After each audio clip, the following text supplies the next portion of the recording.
Now,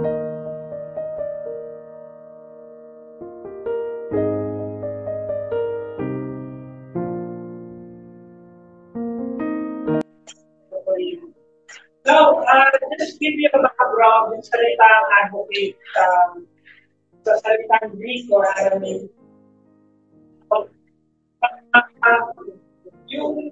Yung salitang Greek na parakletos or advocate, it actually comprises of two words, yung para, which is close or beside.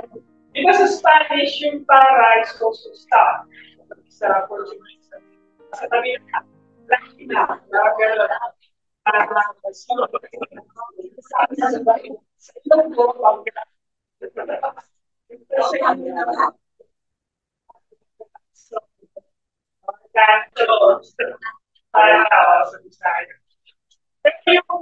second word for that is megaphone. So yung tinatawag, kung kalangketos, is actually technically a noun na ang sinasabi yung taong pwede mong tawagan na malapit. Malapit.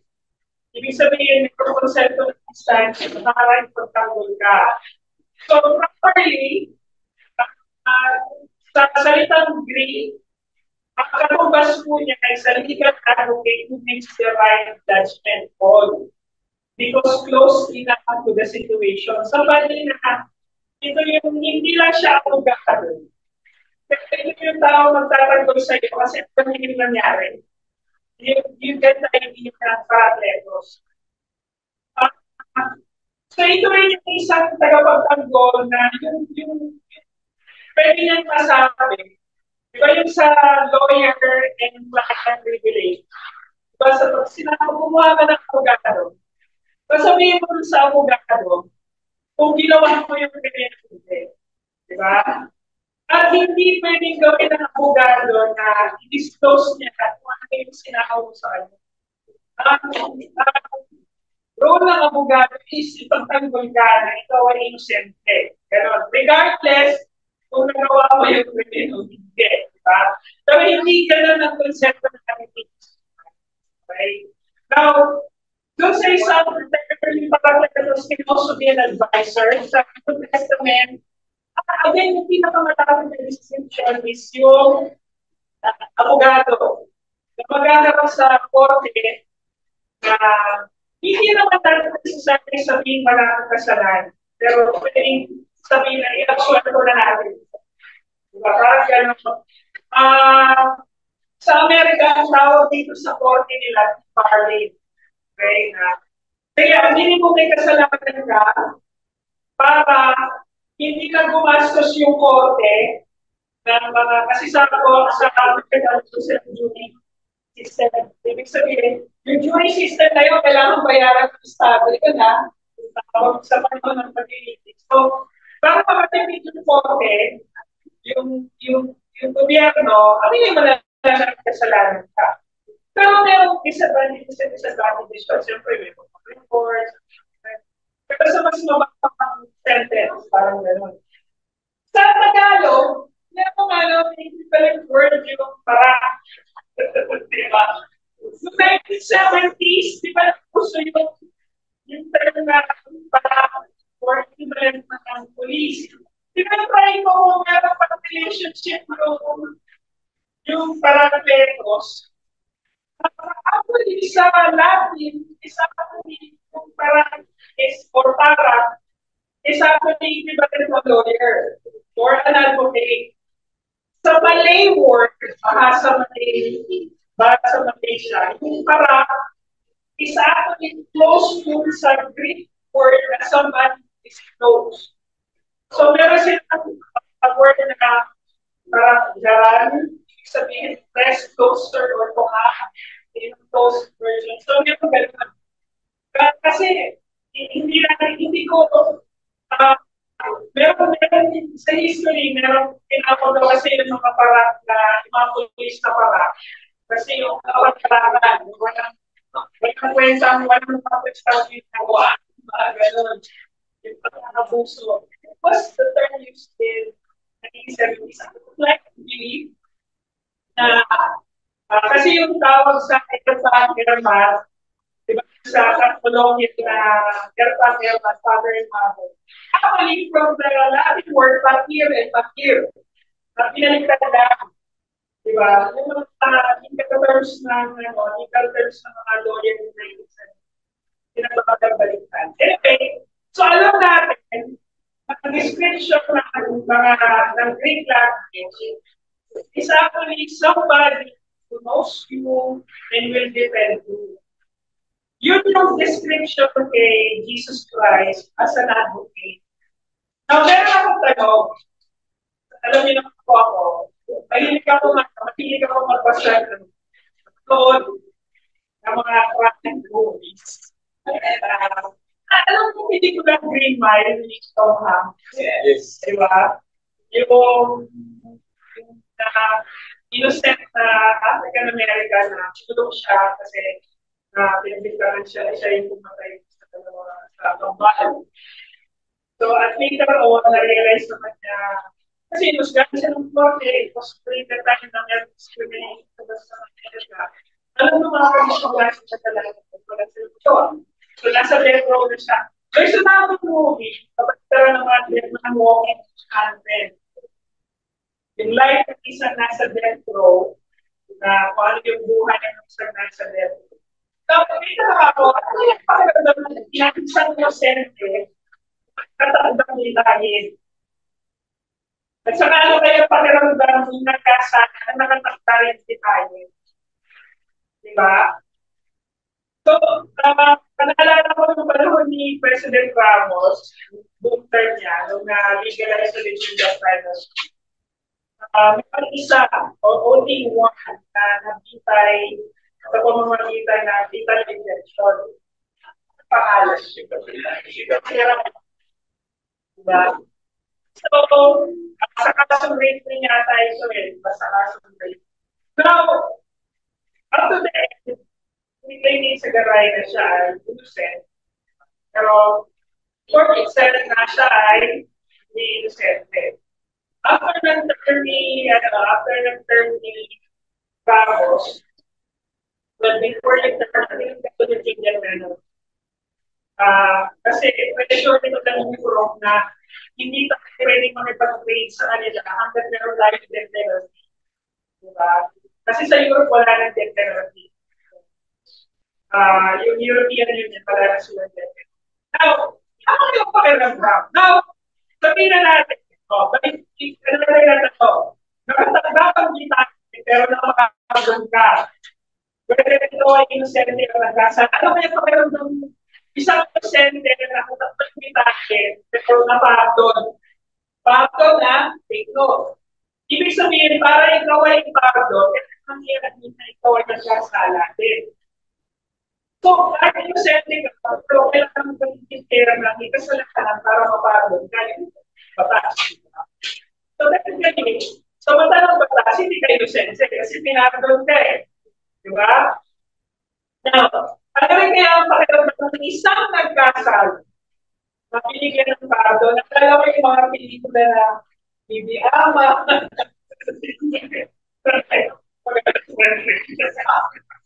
So, actually, sa loob ka. Kasi mo 1977 tayo din, pero totoo daw yun. Naalala ko,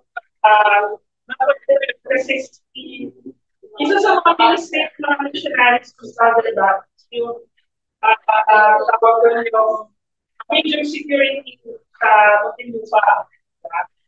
So may mga kwento pero 1970s and 1980s kapag yung military at pinakado ng presidente, yun isa sa power ng presidente, yung makado ka. Literally, inatabangan nilang kukurap yung ilaw kasi ginagamit ng pang-food gas para doon sa military. Na kung hindi yun, they will everybody will share, diba? So, siguro, I don't know, ano ba yung mas matimbang? Ikaw ay innocente na pinawalang sala or ikaw ay president pero pinawalang sala. Now, yung idea of an advocate, Huwag po tayo nagpapadakan sa kasinungalingan. Pag ikaw ay pinatawag, wala ka ng kasalanan. Hindi po yun ang concept ng Bible. Ang concept ng Bible, tinawalan ang sala. Ibig sabihin, we're always identifying all the guilty side. Diba? At yun din na sinasabi ni John. But again, the writing itself will say that. Hindi mo pwedeng sabihin, even in the Gospel of John, and even in the four Gospels, hindi mo pwedeng sabihin mo na mong kasalanan bilang isang tao. Diba? So, kung ikaw ay aso or ipis, wala kang ganong consciousness, definitely, you are a creation, you are not part of that, ano. Pero kasi yung renewal ng mundo, the new kingdom, the new earth, the new kingdom, isama nila ang creation, i-claim ng Panginoong Kristo. So, ng Diyos kung makita ng ating yes. Now, we have to understand na in the beginning pala, hindi natin sabihin na tayo kasalanan. No, tayo mga Kristiyano, sa umpisa pa lang, ay humihingi ng kapatawaran. Bakit ka ba humihingi ng kapatawaran? Now, that's where the entitlement comes in.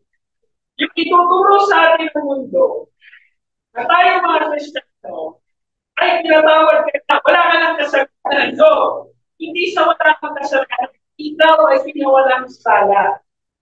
Iba yung walang kasalanan sa pinawalang sala. Kasi kung sa pinawalang sala, ibig sabihin the consequences of the punishment, wala na sa iyo. Pero kailangan pa rin na ito ay nagkasala. Iba yun, kasi you cannot be there. Eh, tayo kanina, marami kasi yung nagsasabi ko, yung you're righteous. You already declared righteous. Na wala nang kinalaman yung taas mo. Well, that's the goal. Wala nang kinalaman yung taas mo. Doon sa future judgment sa'yo. Pero hindi na nakahulugan, totally, pati yung nakaraan, yes, pinupura yung consequences ng nakaraan. You have to understand that. Hindi totally binubura yung nakaraan. Binubura yung consequences ng nakaraan. Kaya lang, in the idea ni Paul, the first thing that we have to understand, number one, is that ang pag-ibig ni Kristo ay pagkaroon tayo ay nagkasala. We will not be able to fully experience the love of Christ, not unless na hindi natin sa sarili natin na tayo ay makasalanan. Ito ang mudya ng pagkikita ng pagkakong niya sa buhay natin. So, sabi ito, munti ko mga kakasusulat ko sa mga bakit ko sa iyo upang hindi ko makasala. Now, John is talking to the believer. Church, hindi sa hindi makakapagpapaya. Kaya sabi nito, ngunit kapag nagkasalanan, sino man nagkasalanan sa kagpagkagod sa So, he is our advocate. Now, there's always this battle. Yun ang sa theology. Kaya ako mag-discuss ito. Pero, kailangan natin timbangin. Ito kasi mga grupo ng mga Kristyano na naniniwala na tayo ay pinili na at tayo destined na humingi ng patawaran. Pero, gano'n din pa tayo sa sabi na tayo ay pinagkayahan. Pero, tinawag din tayo na makilala ng patawaran ng Kristo. Either or, doon sa dalawang yun, yung dalawang idea ng theology na yun, nag-agree na kailangan ng Banal Espiritu para malaman natin makasalanan tayo. Meron pag-uudyong ng Banal Espiritu. To the point na nagkasan tayo inudyongan ng Banal Espiritu, nobody can actually get the credit, pero masasabi na kita ay makasalanan. Pero the point is, for Christ to become our advocate, nandun yung pagkamit na tayo ay makasalanan. Diba? Kung sa umpisa na pinitin niya, na aminin natin na makasalanan tayo, or binigyan tayo ng kalayaan, na humingi ng kapatawaran. The point is, inudyokan tayo, nag-advocate Kristo para sa atin sa pagmamagitan ng banal na Espiritu. So, importante ka na hindi mo naman i-confess na ikaw ay makasalita. Sinasabi ko dito kasi if you confess with your mouth that Jesus is Lord and believe in your heart that God raised him from the dead, you will be saved. Pero hindi tayo mauudyokan na humingi ng kapatawaran at hindi naman natin narinig na yung konsepto na tayo ay mga kasalanan. Narito tayo lahat sa church because we have heard na lahat tayo ay makasalanan. Diba? Yun naman ang compromise natin dito. Walang isa rito pwede magsabi na kung ikaw ay tunay na mahal ng Panginoon, na narito ka kasi wala kasalanan. That's totally impossible. Hindi siya pumapasok sa equation na tagapagtanggol mo si Kristo. Hindi naman siya pwede magtanggol sa iyo nang wala kasalanan. Diba? Hindi ka naman pwede hirap sa kama. Sige, Lord, Father, patawakin na ito. Kasi wala siya kasalanan. It doesn't match the equation. So, importante lagi tayo, pag mamuhay sa pag-ibig ni Kristo, we recognize that rule. We recognize that idea na tayo ay makasalanan. Okay? Kaya nakakapatid, we have to remember this day. Si Kristo ang ating tagapagtanggol, hindi lang para sabihin, wala tayong kasalanan. Bagos patayin tayo sa Ama, tayo ay nagawain. Pangalawa, ang ating kawalan sala. At pangatlo, upang ibigay sa lahat. Tignan mo na, una patawarin. So, ano mo muna may kasalanan ka? Ikaw hindi patawarin. Nang hindi mo makasalanan ka. Pangalawa, ipawalang sala. To be declared. Sige, okay na lahat. Diba? Kasi may punto na pinapatawad ka, pero you still have to face the consequences. It's just like this. Makukulong ka, ilang mo makasalanan ka, makukulong ka, pagbabayan ka rin pa rin yun ng 25 years. Diba? Parang gano'n. But, sa pinawalang sala, ibig sabihin, God shut the door of hell para sa atin. Diba? Yun yung pinawalang sala. Kasi yun yung ultimate na destination natin. And pangatlo, to declare as righteous.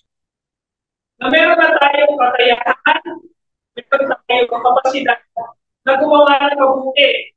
Diba sinasabi sa Ephesians na gumawa tayo ng mabuti dahil sa ating kaligtasan. Hindi tayo nagtatrabaho para maligtas tayo. We do good works because we were saved. So, kapatid, araw-araw sa buhay natin, mismo si Kristo, diba? We must be dead to our sins every day. Take up our cross daily. Ano ba yung pagpapakala ng cross? Na meron kailangan magbayad para dun sa kasalanan natin. Diba? And the moment that we forget, the moment that we forget, na tayo ay mga pinatawad, na tayo ay mga makasalanan. Diba? So, moment, it's very important na for you. Doon natin ini-entertain yung idea na hindi natin kailangan. Kaya it is important every day na ibubuhos mo yung sarili mo doon sa katotohanan na kailangan maintindihan mo na ako ay araw-araw sa buhay natin. Na hindi mo pwedeng sabihin na hindi ka nagkasala sa there's always this tendency yung pride, di ba, na sabihin natin na hindi natin kailangan ng Diyos. Well, yun naman yung first thing na gusto ko sa tanan. Nasabihin natin sa sarili natin ay hindi natin kailangan those. Or sabihin natin sa sarili natin, wala pa tayong ginawang mali. Di ba? Kapatid, the world is evil. Di ba? Huwag tayong umasa yung mundo na kung saan tayo narito, it is broken. Huwag tayong umasa na yung mundo ang magsasabi sa atin na mabuti kang tao. Please, huwag natin i-entertain yung idea na yun. And I really feel uncomfortable in sometimes in situations na people will say na mabuti kang tao. Hindi ko na masamang tao. Sino ba sa atin ang hindi masama? The fact that all of us are destined to it. Walang sino man sa atin ang pwedeng hindi masama. Siguro sa kanila natin tao. Diba? Naalala ko one time, there was this old lady, at saka yung asawa niya, hindi niya asawa niya, big six of friends. Gusto niya lang sa lugar ni Jessica, gusto niya lang nakikinig sa bakusan. Pero tuwing dumarating kami sa punto na mag-pray kami for prayer about self. Or to pray for confession. Tuwing bakit kami sa punto na yun.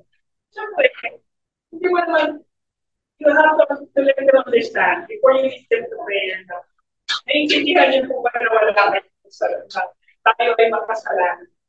Tatanungin mo, kayo po ba, hindi po ba makasalanan? There's always this hesitation dun sa mag-asawa. I don't clearly remember it. There's always this hesitation na sasabihin nila na wala naman po siguro kasalanan kasi hindi naman po ako nagnakaw, hindi naman ako tumatay. Iba yung standard ng tao, kung gano'n lang. Bakit hindi mo na-reach yung, para rin yung sabi ko nga sa inyo, sa kulungan, may hierarchy ng krimen, di ba? Yung pinakamababa dyan, yung mga child molesters, di ba? Yung mga pinakamataas dyan, yung pagbildi sa gobyerno. Di ba? So, meron parang idea ng tao. And if we give in doon sa ganito sa give in doon sa idea sa pina, mabuting tao ako. Please, wag natin i-entertain yung idea na sasabihin natin sa idea. Wala mo lang ginawang. Pero in a particular situation, siguro, sa mga idea na but at the same time, we are still to tell the truth and seek for justice. I mean, let's seek for justice, to advocate for justice. Pero yung idea na sa sarili mo, sasabihin mo, mabuti kang tao, kaya naman ginawa mo mali ever since right? That's totally a lie. Kaya mga kapatid, kailangan malinaw sa atin na hindi tayo pinagpawalan ng sala, na hindi tayo umaamin na tayo nagkasala. Okay? That's an equation that we always have to live in our life. Lahat tayo na dito sa church. One thing in common, lahat tayo ay nagkasala. Kaya tayo dito kasi lahat tayo nagkasala. You want to put yourselves into this idea of the church is together. Diba? And that's also the thing with religion. Bakit ba mga tao nangungumaling sa religion? Kasi hinahanap nila yung idea ng kapatawaran. Kapag masabihin na mabuting tao sila, marami ang nasasabi, kung sisimba ako siya, nagpunta sa lahanan. I don't see that formula in the Bible. Okay, wala sa Bible yung formula na yun. Okay? May mahal na araw, di ba? Because sa ating mga sasay. But that's the equation that we have to live. Hindi ka pwede patawarin at hindi ka umaamin mga kasalanan ka. At hindi ka pwede ipagtanggol ni Kristo. Ang hindi ko rin naamin, kailangan ko siya pagpagtanggol sa iyo. Baka naman niya ipagtanggol, iakaro sa Ama, sabihin sa iyo, na ito po ay patawarin mo ito, Ama. Kung ito ay sasabihin mo, hindi mo sasabihin na wala. Live with that equation. Lahat tayo makasalanan, kailangan wala na. Kaya to, ang pag-ibig kay Kristo ay pagkilala siya ang nagbayad ng ating mga kasalanan. It is always easy to forget that. Diba?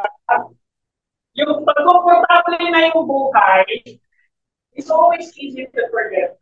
Bilang tagapagtanggol, ipapakilala niya sino tayo at kung ano ang nagawin na natin buhay. Diba? So kung ano yung mga pinagkalasala ka, ano ang purpose ng buhay mo? Sabihin na natin, dito na lang, yung actually kriminal, sabihin na lang, bakit ano ka sa mga yung kriminal at buhay nila? They want 50 years of prison. Kung pumasok ka, sabihin natin, sabihin na natin, 18 anos ka na nang pumasok. Then you will be there for 50 years. Lalabas ka ng 68. Diba? Kung na nag-senior citizen sa kulungan, diba? Hindi ko na sinasabi maging malungkot natin sa justice system na. Meron pa nga yung nagbaludyon ko sa balita. Isa sa pinakamatandang pinagkaya was 80 plus. Diba? 80 plus. Now, kung may papalayakin sa kulungan, isipin natin, ano ba kaya iisipin nila kung ano yung talagang nila sa buhay? Would you still see napakahirap nun, di ba? Kaya I admire people who come into Christianity at old age. Hindi ko naman sinasabi pinakagawin na bata pa. Pero yung mga matanda na sabihin na nag-realize nila natin na sa Kristo, mas mahirap para sa isang matanda na ang hindi na siya sa tumanda na ako ng ganito. Pero di ka lang mga ganyan eh. Tumanda ka ako ng ganito, wala naman akong pinatay. Wala naman akong pinatawakan. Diba? Ano pa ba dahilan para magbago ako ng religion? Di ba? Ano ba dahilan para ako magbago ng religion? Tumanda na ako ng ganito. It is always that idea. Pero sinasabi ko, first John, unang one of those, sabi nito, siya ang kasiyasiyang handog. Hindi naman siya pwedeng magbayad sa ating kasalanan. Kung yung taong kanya ipagtatanggol, sinasabi ko sa kasalanan. Diba? Hindi pa siya pwedeng mamatay doon na kung wala namang kailangan magpagkakaroon doon sa mga kanyang ipagtatanggol. Do you see the equation? It's a very good logic, di ba? Kaya hindi ko maintindihan sa mga ibang reliyon. Why they continue to advocate na maliligtas ka sa pamamagitan ng mabuting gawa? Diba? It's not in the equation. Wala siya dun sa 1 plus 1 equals 2 ng Bible. Diba? Kaya sabi na hindi na nakapagsasabi ng mga kasalanan, kundi magkalagay sa mga kasalanan at kasalanan ng buong sa liburan. Namatay si Kristo para sa lahat. But our credibility is to understand na tayo ay mga kasalanan. Hindi naman yung pwedeng ipagtanggol ng walang krimen na i-blame sa atin. Pero yung mga krimen na dahilan ng pagpunta tayo sa inyo, lahat yun, we are all guilty of it. Diba? Kaya sinabi ni Mark, 1:13, the only way that we will know na sa buhay natin, tinanggap natin si Kristo na siya ang nagbahagi ng kasalanan. Kasi, mamahalin natin siya ng buong puso, pakaluwa at lakas. Diba? Hindi mo naman mamahalin ng Diyos, hindi mo mamahalin yung mga bagay na ginawahan sa'yo. So, hindi mo naiintindihan na ito ang kasalanan. It will always goes back to that. Hindi mo bibigyan ng importansya yung kanyang pagliligtas, nang unang-una, hindi mo ating makasalanan. But you need that okay. Diba? Parang ano yan eh, parang padrino. Diba? Sa mga gamit. Diba? Yung ginawa mong mali, kailangan meron ano. Sa paternity naman, diba pag halimbawa, meron ka parang measure sa paternity. Ito ay nagkasal. Pero yung isa, pagkapin yung talo para sa diba? Ganun ang batas na ano. O sige, sasaluhin, tama, sasaluhin. Diba? Dahil ito, o DA ka. Sige, dahil kayo ang batang pareho kayo. Diba? Pagkakiyan nyo. Diba? Ito, crisis on lahat na. Tinanggap niya yung lahat. Diba? Yes, dahil laman at dugo tayo, there will always be consequences of sin, physically. Pero pa rin ano naman sinasabi ko, mag-iinom ka, mag-drive ka, bangga ka na, tutulang ka ng paa, pinatawag ka. Alam mo, pinatawag ka, pero hindi ko po yung paa. Hindi ko po yung paa. Tandaan natin yan. Okay. So, naalala ko, meron isang Christian na siya sa tindi ng problema na pamilya na natulong siya sa pag-inom. Nagkaroon sa printing press, pinipang-over siya nung nadali yung daliri niya atin. Yung daliri lang, yung idadali niya. Hindi naman ito tayo yung pero dahil doon nag-isip siya sa katotohanan, na hindi pala siya dapat umiinom o pupunta siya sa dahil, the point is that meron siya realization, pero hindi naman totoo yung dahil. Mababalik. There's still physical consequences. Pero sabi ko yung idea na nagkamali ka, yes, pinabayaran ng Kristo yun. Pero, you have to understand na kailangan mo isuko yung buhay mo dun sa magtatanggol sa'yo. Parang abogado, di ba? Kailangan mo wala kang abogado na ipagtatanggol ka niya. Hindi mo makukunin yung abogado. Ilang beses na po ako kumakarap sa korte. Hindi naman po ako yung kriminal. Ako yung saksi, okay? So, naalala ko na sa PCCR ako, nakatayo ko ako ng Solomon sa Metropolitan Trial Court para mag-witness doon sa kapasipan ng documents. Diba? Ang hirap din mag-witness na hindi ko maalam kung sila nag-classify yung documents. Pero mag-witness lang ako na taking yung dokumento na pinag-classify nila. Diba? Parang sige ko, sasabihin ko nun sa judge na, sige ko lang medyo bigat sa kalooban.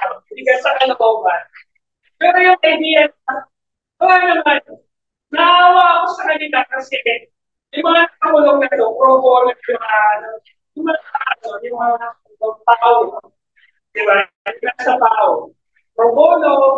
So, siyempre, yung police tayo, yung mga pro bono, yung mga nasa tao, ang aim lang nila, masara yung kaso, whether guilty or not guilty, di ba?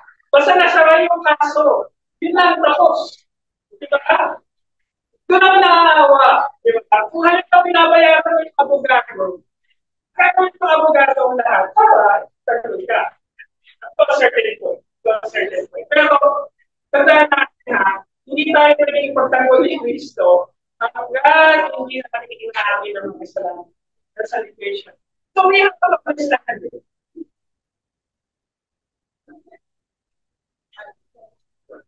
Di ba? Kung may isang magaling at natapang na tagapagtanggol, papakita tayo yung tunay na kalagayan ng buhay. Pag kumuha ka ng abogado, sasabihin sa iyo ng abogado, ako, yun ang magaling na abogado. Di ba? So ito ang kailangan natin gawin. Pag sinabi ng abogado sa ito na, kaya natin lang pasan. Well, the first thing that a lawyer should say is, ano yung magiging posibleng husga sa iyo ng korte? Diba? So, pero si Kristo, ang una ipapaalam din sa ni Kristo, kung gaano katindi yung punishment at haharapin mo. Diba? Yung eternal death. Hindi naman, again, inamin natin makasalanan tayo. Part of that is the understanding na alam natin kung saan tayo pupunta pag hindi natin kailangan. Pag hindi tayo nagbago ang buhay natin. Pag hindi natin kailangan. Part of that. Kaya mabisa lang sa buhay ng sino man ang nagkaya ng pagpapawala ng sala kung tayo magtitiwala sa mga diba? It is only effective. Yung pagiging advocate ni Christ is only effective if we will surrender our life to Him. Diba? Hindi naman pwedeng, oh sige Lord, ilan kita bilang Diyos. Pero gagawin ko pa kung ano yung gusto ko sa buhay. Diba? Kaya nga sinasabi ko yung mga controversial na case na tinatanggap ng mga abogado. Yung mga abogado na nag-advise din niya, o muna itong gagawin, o muna itong sasabihin, gagawin niya, hanggang hindi natatapos sa tanan. So, typically, pag ano ka rin sa abogado, hindi naman basta-basta pwede gawin kung ano yung gusto mo. Di ba? Magsasabihin ka kung saan pwedeng ibibigay sila ng abogado. Now, ganun din ang buhay ng Kristiyano. Sinulat na mga yung buhay mo, doon sa magkakagawa sa kayo, hindi mo pwede sabihin, gagawin ko pa rin ito. So, ano papalit nun? Gamatak pa rin. Ating kaluluwa, ang ating pananampalataya, and lastly, mga kapatid, ang pag-ibig kay Kristo ay paglago sa kanyang tao. Kasama sa kondisyon na pagtatago sa atin, mabuhay sa kanya. One thing na gusto gawin ni Satanas, nakaway natin, kalimutan natin yung mga pangako. Kasi kung nakalimutan natin yung pangako niya, wala tayong ganyan para magpatuloy sa pananampalataya. Gusto natin yung iwan mo. Diba? Kaya sabi sa first step ng 2, 3, and 4, sa ganito pa, kailangan natin siya kapag sinunod natin. Hindi na natin makikita si Kristo.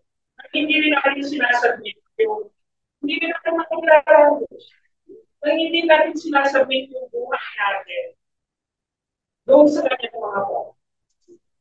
Kaya tayo nagdekade. Kaya tayo makasalanan. Kasi sumuway tayo dito. Diba?